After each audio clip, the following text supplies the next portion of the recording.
I am so done with the Honkai Star Rail community making account ruining mistakes. And despite multiple other guide makers and theory crafters warning you all about these account ruining mistakes, the community still manages to just fail so miserably on the daily. It's honestly shocking how so many guide makers can tell you what exactly not to do, with big text and red X's visually cueing what not to do, and yet so many trailblazers still manage to mess it up in a major way. Like, seeing people make these obvious blunders in an anime mobile game is one of the most dick rip inducing things, and at this point my dick has flown into orbit with the amount of mistakes I've seen being made by far too many trailblazers. So, though I really don't want to have to waste my time making this video, unfortunately for my own sanity, I just have to make this video and hopefully educate the player base. So the first huge mistake I see so many trailblazers making is not showing the numbers on the left pane. So right now I'm in a battle, and if you look at the left pane, you see there isn't any numbers. And that is because by default the setting here is on hide, which means there is information hidden from you. But if you set this on display, you will see numbers on the left pane show up, which gives you critical information on how to win at this video game. And honestly, I find it very shocking how many trailblazers just do not have this setting turned on. Like, just clicking through some random Honkai Star Rail streams on Twitch, I never see this setting turned on, and it's just embarrassing at this point. But what really makes me physically ill is when I see even prominent theory crafters such as Tectone do not have this setting on either, which just does a massive disservice to the community at large, as Tectone is one of the most highly regarded theory crafters in the community, so ideally he would not be spreading misinformation like this. The next very major account ruining mistakes I see far too many trailblazers making is listening to Tearless. Don't get me wrong, Tearless can be a very powerful tool when accessing which units to build. Unfortunately, there's just way too much misinformation out there, and the tier lists I have seen have all been very underwhelming, unintelligent, undeveloped, and unimpressive. Honestly, these outright fraudulent tier lists have just been a massive failure in the Honkai Star Rail theory crafting community, the likes to which I've never seen in any other anime mobile game I've covered. She's gonna go in the trash tier. Wrong. This guy isn't out yet, but I'm just gonna put him there. Wrong. So I'm gonna put Bailu up in S tier. Wrong. Asta, I would say she's just kind of cringe. Wrong. Hey everyone, MTash. Wrong. And what also frustrates me about these tier lists I'm seeing is that the theory crafter making them always prepends the words "I think" to all of their claims. I think this character is good. I think this character is bad. And like, that's cool. Well, I think you're an idiot. One of my favorite Chinese proverbs by Lu Zhao Tao Ti Ching reads, "He who knows does not think,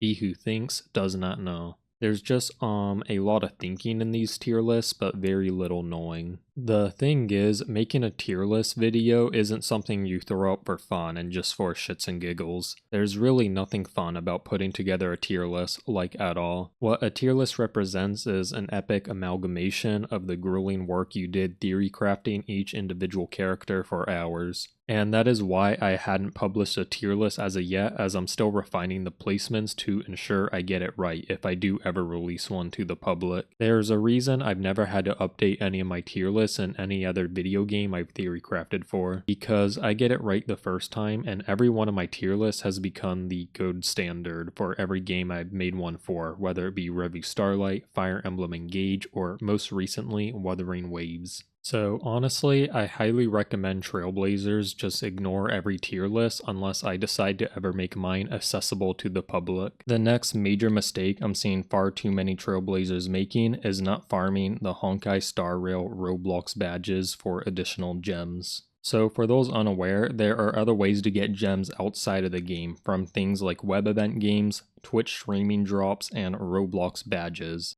And you really should be doing all three of these actively, but the Roblox badges are by far the least talked about method that so few Trailblazers are actually taking the time to do. And I think unfortunately there's just a lot of confusion in the community on how to do this that hopefully I can clear up. So to get these free gems, you first need to go to the official Honkai Star Rail Roblox map made by HoYoverse, which I will link in the video description. And if you scroll down, you'll see we currently have 3 badges you can farm for in-game rewards. Save Lucha, visit the Blade Planet, and visit the Silver Wolf Planet. And completing each of these badges will reward you each with 100 gems in the game. I already done all of them, but let me just walk you through completing the Silver Wolf Planet for example. To do that, you'll just want to launch the game, which I'm already in the lobby, and then what you want to do is you want to head over to the right here initially.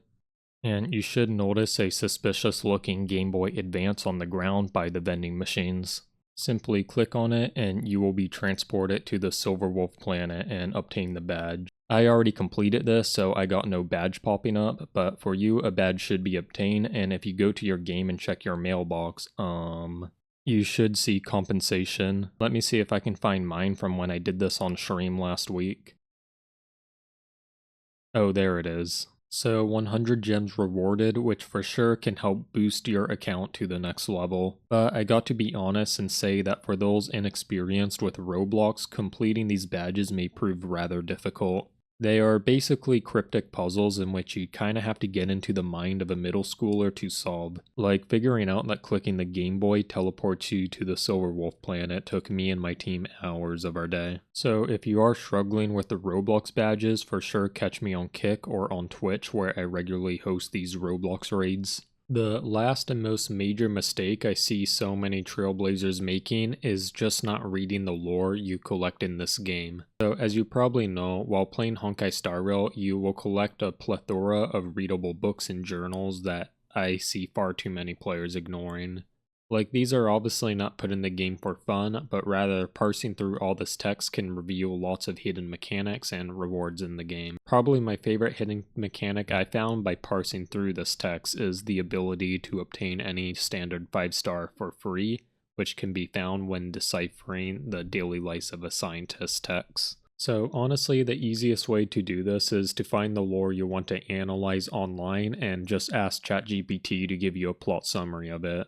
And for this scientist diary, we basically see it's about a scientist who invented time travel that can only be affected at the center of Belobog with the power of the Stellaron. And apparently this time travel can affect something called a warp gate. And after days of theory crafting this text, I finally figured out that this riddle was basically giving instructions on how to obtain free 5-star units. It's easiest if I just show how to do this. So first we want to travel to Belobog and activate our Stellaron power in the center of the city. The center of the city is just this metal square plate here, and what we want to do is just stand on it with our avatar character and go AFK. And once you wait a little bit here, the avatar should activate the power of the Stellaron.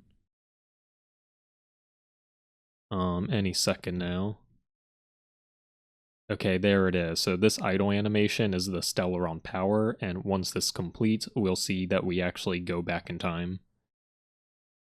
And it will be obvious if you did this correctly, as everything in the game should turn to black and white when you complete the time travel to the past. Next, you just need to engage a standard banner character in dialogue.